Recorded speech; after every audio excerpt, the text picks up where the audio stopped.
Farmer ని మోసం చేయదండి. ఓకే. ఒక కోత కోసామండి ఆల్రెడీ, సరే. ఎకరానికి 15 గంటలు అయినాయి.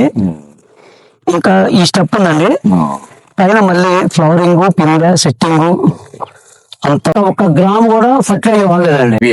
ఈ సిబిఐ ఇది వాడామండి, మ్యాజిక్. కాకపోతే ఒక ట్రిప్ ఇది వాడతామండి, 10 days వాడతామండి. మధ్యలో వాడము మేము, వీక్లీ వన్స్ వాడతామండి. ముందు కూడా అంటే మీరు వాడే దోమ మందులు కలిపి వాడతారు?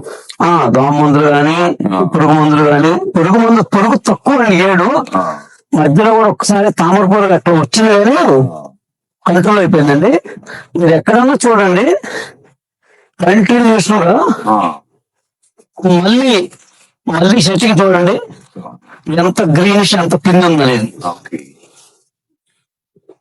మనకి మ్యాజిక్ సిబిఐ కొడతాం వల్ల ఏమవుతుందంటేనండి, ఫ్రూట్ సెట్టింగ్ ఎక్సైట్ వస్తుందండి. ఇప్పుడు చేదు కూడా యాస్టీజ్ గా గ్రీనిష్ గా ఉంటుంది. ఈ వెరైటీ ఏంటి సార్ ఇది? నమస్తే అండి, నా పేరు శ్రీనివాసరావు అండి, నారాకొడలు చాలా శ్రీనివాసరావు. ఓకే. మాకు నర్సరీ ఉన్నాడు 5 ఎకరాలు. ఇదండి, ఈ వెరైటీ వచ్చేసి కీర్తి అండి దీని పేరు. బయోసీడ్ కంపెనీ వాళ్ళది. 341 కన్నా ఎక్సలెంట్ క్వాలిటీ అండి ఇది. ఓకే. సో చెట్టు నిండా చూడండి. డేట్ ఎంత సార్? ఇవాళ వచ్చేసి 25 బుధవారం అండి, మార్చి నెల అండి.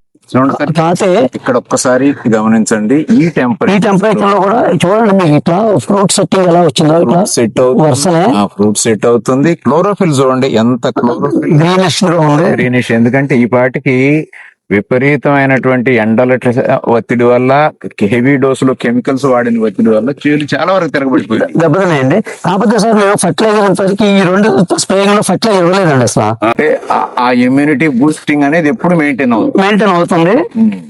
అంటే మళ్ళీ పద్దాకు వదిలి పెట్టకూడదండి, కంటిన్యూస్ 10 days కి ఇస్తానే ఉండాలి. అది బుట్. నేను ఇంకా 2 సార్లు నీళ్ళు పెట్టానండి, ఉత్త నీళ్ళు పెట్టా, కానీ ఒక 10 kg కూడా ఫర్టిలైజర్ వేయలేదండి. చూడండి ఎక్కడ వచ్చిందో అసలు. ఇప్పుడు కూడా మళ్ళీ నెక్స్ట్ ఇంకోసారి నీళ్ళు పెడతానండి దీనిలో, మళ్ళీ ఏమి ఇవ్వనండి ఫర్టిలైజర్ కూడా. ఈ సిబిఐ మ్యాజిక్ 2 సార్లు వేస్తామండి. ఇంకా వర్షాలు ఎక్కువైనా, ఎండలు ఎక్కువైనా పంట తీయలేము, చేలు తిరగబడిపోతున్నాయి అనేటువంటి భయం పడేటువంటి రైతులకి మీరేమి అడ్వైజ్ చేస్తారు సార్? మీరు ఆల్రెడీ వాడి ఏం లేదండి, కంటిన్యూషన్ గా ఇప్పుడు ఈ మ్యాజిక్ సిబిఐ అనేది ఈ కంటిన్యూషన్ గా ఇంకా ఉండేది ఎక్సలెంట్ అని ఒకటి ఉంది. అవన్నీ వాడుకోలేదు, అవన్నీ వాడుతూ ఉంటే చూడండి ఎలా కాపు సెట్ అయిపోయింది. ఏం లేదు సార్, ఏంటంటే ముందు నుంచి కూడా మనం పోలీ రాకుండా ఎలా టీకా ఇస్తాం, ఇలానే కంటిన్యూస్ ఇస్తాం ఉన్నాం అనుకోండి, కంటిన్యూషన్ గా చెట్లు ఇబ్బంది కలగకుండా చెట్టు అన్ని న్యూట్రియన్స్ దానికి అందుతాయి, చక్కగా పెరిగిద్ది, చక్కగా ఫ్రూట్ సెట్టింగ్ అవుతుంది, లోడింగ్ కూడా ఎక్కువ. నేను ఒక టైంలో ఇది తీసేద్దాం అనుకున్నానండి. మీరు మొక్క అవసరం తెలుసుకొని ఇచ్చారు కాబట్టి ఖచ్చితంగా అది ఎక్కడా కూడా దెబ్బతినకుండా, తేడా పడకుండా కంటిన్యూస్ గా బాగా వచ్చిందండి.